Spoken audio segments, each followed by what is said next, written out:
नमस्कार, मैं शालिनी और आप देख रहे हैं मध्य प्रदेश हलचल। आइए बढ़ते हैं आज की बड़ी खबर की ओर। नगर पालिका परिषद बालाघाट नपाध्यक्ष कक्ष में अध्यक्ष भारतीय सुरजीत सिंह ठाकुर ने जल संसाधन विभाग, लोक स्वास्थ्य यांत्रिकी विभाग तथा जल निगम के साथ ही जल प्रदाय शाखा के अधिकारियों और कर्मचारियों के साथ आकस्मिक बैठक की, जहां जलाशयों में संचयित जल की स्थिति को जाना और जानकारी में सामने आया है कि भीमगढ़, थावर और माचा गोरा जलाशयों में पानी की कमी चिंताजनक है, जिस पर नपाध्यक्ष ने कहा कि जल संकट नियंत्रण के लिए अभी से प्रयास करना जरूरी है, नहीं तो ग्रीष्म काल के आगामी दिनों में पानी के लिए त्राही त्राही उत्पन्न हो जाएगी। भीषण ग्रीष्म काल में किसी भी प्रकार के जल संकट से बचने के लिए, किसी भी प्रकार का जल संकट उत्पन्न ना हो, उससे कैसा बचा जाए और लोगों तक सुविधा से कैसे जल को पहुंचाया जाए, इन सब बिंदुओं को ध्यान में रखते हुए आज नगर पालिका में वैनगंगा संभाग के हमारे जो ई हैं उनके साथ, इरिगेशन विभाग के हमारे ई और दूसरे अधिकारियों के साथ एक बैठक की गई। उसमें इन सब बिंदुओं पर चर्चा की गई कि कैसे ये जल संकट उत्पन्न हो रहा है या आगामी दिनों पर और ज़्यादा बढ़ सकता है, क्योंकि अभी हाल ही में जो सिवनी जिले से समाचार आ रहे थे वो बहुत चिंताजनक हैं, क्योंकि संजय सरोवर बांध भीमगढ़ से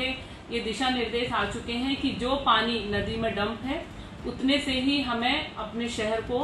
पूरी पूर्ति करना है, किसी भी प्रकार का डैम से अब पानी नहीं दिया जाएगा। और ये संकटकालीन स्थिति बालाघाट में भी उत्पन्न हो सकती है, क्योंकि पिछले दिनों जब हमने देखा 2018 में जो जल संकट उत्पन्न हुआ था, उस समय उससे निपटने के लिए हमने जो थावर डैम है नैनपुर का, वहां से मदद मांगी थी और वहां से हमें जल की सप्लाई मिली थी, तो सारी समस्याएं दूर हो गई थी। लेकिन इस बार जो स्थिति उत्पन्न हुई है कि थावर में भी जल स्तर बहुत कम हो चुका है, माचा गोरा की स्थिति भी दूसरी है, क्योंकि वहां भी नहरों के काम चल रहे हैं, तो वहां से भी सप्लाई लगभग बंद कर दी गई है। और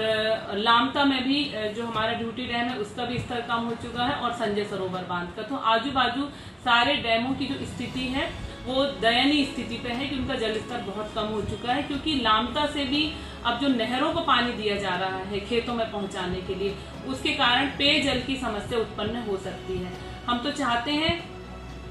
कि मिलजुल कर इसका जो एक रास्ता निकलता है, तो कैसे वो एक रास्ता निकले, हम ऊपर अधिकारियों से बात करेंगे और उन सारे विषयों पे आज चर्चा की गई। जो भी पॉइंट्स उन्होंने बताए हैं उसको लेके हम डिवीजन में जो हमारे अधिकारी हैं उनसे बात करेंगे कि निकट भविष्य में ऐसी कोई समस्या उत्पन्न ना हो, इसके लिए क्या किया जाए। लेकिन ये एक चिंताजनक विषय है, इसको गंभीरता से लेके हम सबको इस पे विचार और मनन करना होगा कि किस प्रकार से हम इस चिंताजनक स्थिति से बाहर निकल सकते हैं, क्योंकि ऐसी समस्या उत्पन्न होने की पूरी आशंका है, क्योंकि ऐसा कभी नहीं हुआ कि इतने सालों में कि सारे ये जितने भी हमारे बांध हैं उनका जल स्तर कम हुआ हो एक साथ, क्योंकि किसी बांध का जल स्तर कम होता था तो हम किसी और पे आश्रित हो जाते थे, पर अभी लगभग चारों बांधों का जल स्तर कम हो चुका है। और सिवनी जिले की स्थिति देखते हुए बालाघाट बहुत दूर नहीं है, तो ये स्थिति हमारे यहाँ भी पैदा हो सकती है। मैं सभी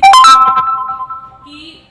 हम जितना जल उपयोग करते हैं उसको स्टोर करके रखें, उसे व्यर्थ ना गवाएं, व्यर्थ बहाएं ना सड़कों को धोने में, गाड़ियों को धोने में या अननेसेसरी किसी भी काम में। पानी खाने के लिए हम जितना उपयोग करते हैं, घर के दूसरे कामों के लिए जितना उपयोग करते हैं, उसके बाद अगर हमारा नल बह रहा है तो उसे बर्तन में किसी बड़े ड्रम में हम स्टोर करके रखें आने वाले दूसरे समय के लिए या अन्य कार्यों के लिए, क्योंकि ये हमारे अपने लिए है कि हम कैसे अपनी दिनचर्या को सुलभ और सुचारू रूप से चलाने के लिए जल का उपयोग कर सकते हैं। हम तो स्वयं चाहते हैं कि किसी भी प्रकार की किसानों की फसलें इससे प्रभावित ना हो, लोगों की दैनिक दिनचर्या इससे प्रभावित ना हो, तो इसके लिए हम पूरी मेहनत के साथ वर्क कर रहे हैं। समय पे हमारा स्टाफ डैम बन गया, ये सबसे अच्छी खुशी की बात है। आज जब ई साहब ने हमारे स्टाफ डैम का निरीक्षण किया तो उन्होंने भी कहा कि स्टाफ डैम की स्थिति बहुत अच्छी है, लेकिन आज का जो जल खबरों में अब तक के लिए बस इतना ही। फिर होगी आपसे मुलाकात, तब तक के लिए नमस्कार और देखते रहिए मध्य प्रदेश हलचल। ऐसे ही लेटेस्ट अपडेट पाने के लिए हमारे चैनल को सब्सक्राइब करें और तुरंत नोटिफिकेशन पाने के लिए